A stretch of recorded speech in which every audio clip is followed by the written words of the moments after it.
రాష్ట్ర వ్యాప్తంగా సర్కార్ డి అడిక్షన్ సెంటర్లను అందుబాటులోకి తేనుంది. మెడికల్ కాలేజీ అనుబంధ ఆసుపత్రులన్నింటిలోనూ ఈ సెంటర్లు ఏర్పాటు కానున్నాయి. 10 బెడ్లతో ఏర్పాటు చేసే ఈ సెంటర్లో డి అడిక్షన్ స్పెషలిస్ట్ వైద్యులు, సిబ్బంది రోగులను ట్రీట్ చేస్తారు. మద్యం, టొబాకో, గాంజా బారిన పడి వాటికి పూర్తిగా అడిక్ట్ అవుతున్న బాధితులు ట్రీట్మెంట్ కోసం హైదరాబాద్ వస్తున్నారు. రోగులు జిల్లాల నుంచి హైదరాబాద్కు వచ్చే కంటే అక్కడే ఈ ట్రీట్మెంట్ అందించాలన్న నిర్ణయంతో సర్కారుంది.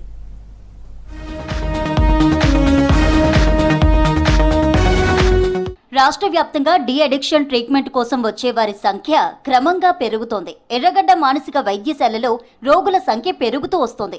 ప్రతి నెల 600 నుంచి 700 వరకు రోగులు డి అడిక్షన్ ట్రీట్మెంట్ కోసం వస్తున్నారు.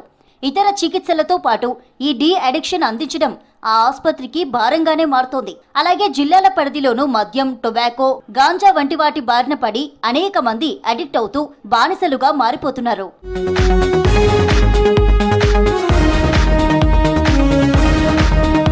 జిల్లాల్లో డి అడిక్షన్ ట్రీట్మెంట్ లేక హైదరాబాద్ రావాల్సి వస్తోంది. రోగితో పాటు మరో కుటుంబ సభ్యుడు కూడా వెంట ఉండాల్సిన స్థితి ఏర్పడుతోంది. ఇదంతా వ్యయ ప్రయాసాలకు గురి చేస్తోంది. జిల్లా కేంద్రంలోనే ఈ ట్రీట్మెంట్ అందుబాటులో ఉంటే రోగులకు మేలు జరుగుతుందని ప్రభుత్వం ఆలోచన చేసింది. అందుకే స్థానికంగానే డి అడిక్షన్ సెంటర్లు ఏర్పాటు చేయాలని నిర్ణయం తీసుకుంది.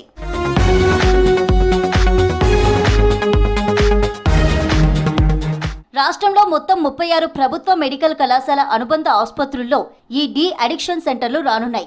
ఆయా జిల్లా కేంద్రాల్లో ఉన్న బోధన ఆసుపత్రుల్లో 10 పడకలతో డి అడిక్షన్ సెంటర్ ఏర్పాటు చేయనున్నారు. ఇప్పటి వరకు ఓపీ కిందనే డి అడిక్షన్ కు చికిత్సిస్తుండగా ప్రత్యేకంగా వార్డ్ ఏర్పాటుతో వారిని అడ్మిట్ చేసుకుని ట్రీట్మెంట్ అందించే వెసులుబాటు ఉంటుంది. దీనివల్ల బాధితులు హైదరాబాద్ రాకుండానే వారి జిల్లాల్లోనే ట్రీట్మెంట్ తీసుకోవచ్చు. యూత్ లో అడిక్షన్ కేసులు అంతకంతకు పెరుగుతూ ఉండగా డి అడిక్షన్ కేంద్రాలను విరివిగా ఏర్పాటు చేయాల్సిన అవసరాన్ని ప్రభుత్వం గుర్తించింది. అందుకే అన్ని ప్రభుత్వ మెడికల్ కాలేజీల్లో వీటిని అందుబాటులోకి తేనున్నారు.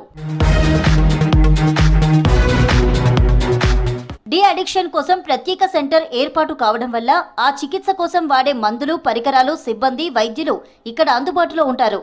అలాగే రోగుల కుటుంబాలకు భారం పడకుండా ప్రభుత్వం వైపు నుంచి అన్ని రకాల పరీక్షలు, మందులు, ట్రీట్మెంట్ ఉచితంగా అందనుంది. వీలైనంత తొందరగా ఈ సెంటర్లు రాష్ట్ర వ్యాప్తంగా అందుబాటులోకి వచ్చే అవకాశం ఉంది.